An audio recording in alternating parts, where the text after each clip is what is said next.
ওম নমো ভগবতে বাসুদেবায়।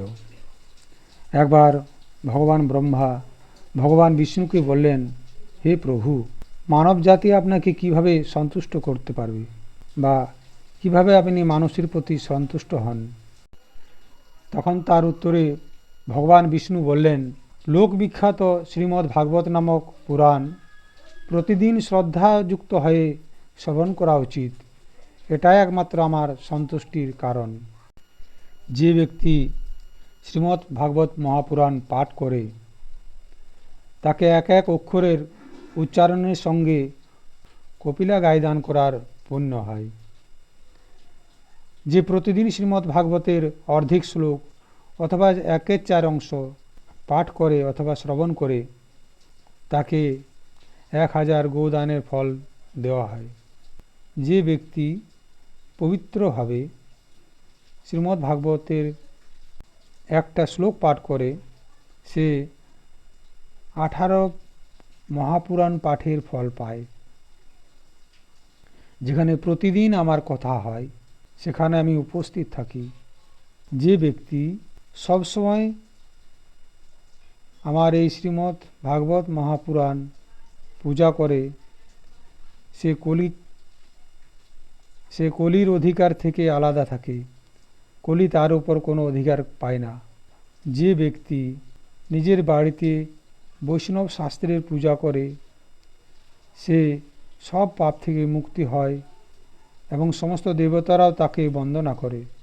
যে লোক কলিযুগে নিজের বাড়ির ভিতরে প্রতিদিন শ্রীমদ্ ভাগবতের পূজা করে সে কলির প্রভাব থেকে নির্ভয়ে হাসি খুশিতে থাকে, কারণ তার উপর আমি সন্তুষ্ট হই। মানুষ যতদিন পর্যন্ত নিজের বাড়িতে শ্রীমদ্ ভাগবত শাস্ত্র রাখে ততদিন পর্যন্ত তার পূর্বপুরুষগণ দুধ, ঘি, মধু আর মিঠা জল পান করে।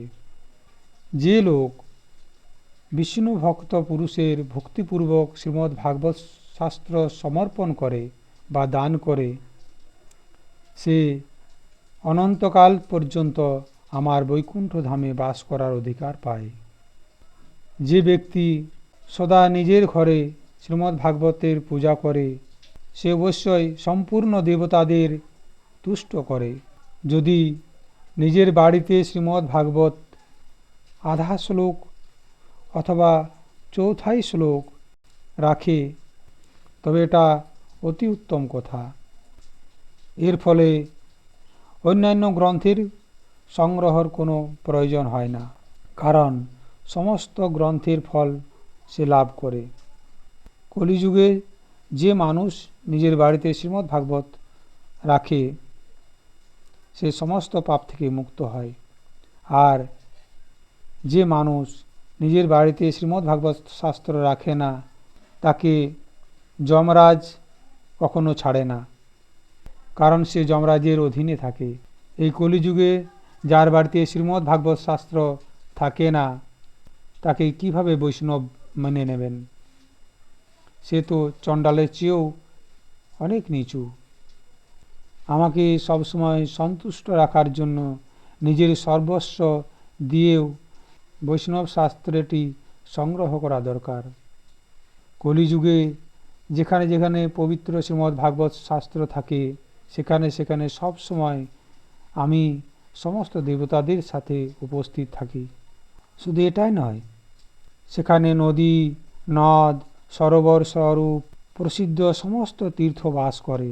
সম্পূর্ণ যজ্ঞ, 14 ভুবন এবং সমস্ত পাবন পর্বত এখানে প্রতিদিন বাস করে। যশ, ধর্ম এবং বিজয়ের সাথে তথা পাপক্ষয় এবং মোক্ষ প্রাপ্তির জন্য ধর্মাত্মা মানুষকে সবসময় শ্রীমদ্ ভাগবত শাস্ত্রের শ্রবণ করা উচিত, কারণ শ্রীমদ্ ভাগবত পাঠ আয়ু, আরোগ্য এবং পুষ্টি দেয়। শ্রীমদ্ ভাগবত শাস্ত্র পাঠ অথবা শ্রবণ করার ফলে মানুষ সব পাপ থেকে মুক্তি পায়।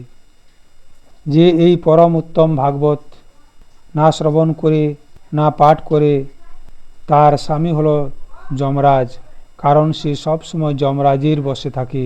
এটা সত্য সত্য সত্য। যে মানুষ সবসময় বিশেষ করে একাদশীর দিন শ্রীমদ্ ভাগবত শ্রবণ না করে তার চেয়ে বড় পাপী আর কেউ নেই। যার বাড়িতে একটা শ্লোক, অর্ধেকটা শ্লোক অথবা শ্লোকের একটা অংশ লেখা থাকে তার ঘরেও আমি নিবাস করি। মানুষের জন্য সম্পূর্ণ পুণ্য আশ্রমের যাত্রা অথবা সম্পূর্ণ তীর্থ স্নান করাও এই শ্রীমদ্ ভাগবত পাঠের চেয়ে পবিত্র নয়। যেখানে যেখানে শ্রীমদ্ ভাগবতের কথা হয় সেখানে সেখানে আমি সেই প্রকারে উপস্থিত থাকি। যেমন পুত্র বৎসলা গোমাতা, অর্থাৎ একটা গাভী পিছনে তার বাচ্চাটা ছোটে। যে ব্যক্তি আমার কথা বলে, যে আমার কথা সবসময় শ্রবণ করে, যে আমার কথায় মনে মনে প্রসন্ন হয়, তাকে আমি কখনো ত্যাগ করি না। যে পরম পুণ্যময় শ্রীমদ্ ভাগবত শাস্ত্রের দর্শন করে, শ্রীমদ্ ভাগবত কথা শুরু হবার আগে যে ব্যক্তি দাঁড়িয়ে সম্মান না জানায় তার 1 বৎসরের পুণ্য নষ্ট হয়ে যায়। যে ব্যক্তি শ্রীমদ্ ভাগবত পুরাণ কথা শুরু হওয়ার সময় দাঁড়িয়ে প্রণাম করে এবং সম্মান জানায় তার উপর আমি সম্পূর্ণ সন্তুষ্ট থাকি এবং আমি খুব খুশি হই। যে ব্যক্তি শ্রীমদ্ ভাগবত মহাপুরাণকে দূর থেকে থাকলেও প্রণাম করে সে অশ্বমেধ যজ্ঞের ফল পায়। যে মানুষ থেকে দাঁড়িয়ে শ্রীমদ্ ভাগবতকে প্রণাম করে আমি তাকে ধন, স্ত্রী, পুত্র এবং নিজের ভক্তি প্রদান করি। যে ব্যক্তি শ্রীমদ্ ভাগবত পাঠকের সঙ্গে যুক্ত হয়ে ভক্তিপূর্বক শ্রীমদ্ ভাগবত কথা শ্রবণ করে সে আমার প্রতি সন্তুষ্ট হয় এবং আমি তার প্রতি বশীভূত হই। যে লোক শ্রীমদ্ ভাগবত কথার শ্রবণের পর বস্ত্র, আভূষণ, পুষ্প, ধূপ এবং দীপ আদি উপহার অর্পণ করে এবং শ্রীমদ্ ভাগবত ভক্তিপূর্বক শ্রবণ করে সে আমাকে সম্পূর্ণ নিজের বশের মধ্যে করে। যেমন পবিত্রতা স্ত্রী নিজের সাধু স্বভাবের কারণে তার স্বামীকে সম্পূর্ণ বশের মধ্যে রাখে। প্রিয় দর্শক, আপনি যদি আমার চ্যানেলে নতুন হয়ে থাকেন তবে চ্যানেলটি সাবস্ক্রাইব করে সঙ্গে থাকুন এবং লাইক, কমেন্ট ও শেয়ার করতে ভুলবেন না। ধন্যবাদ।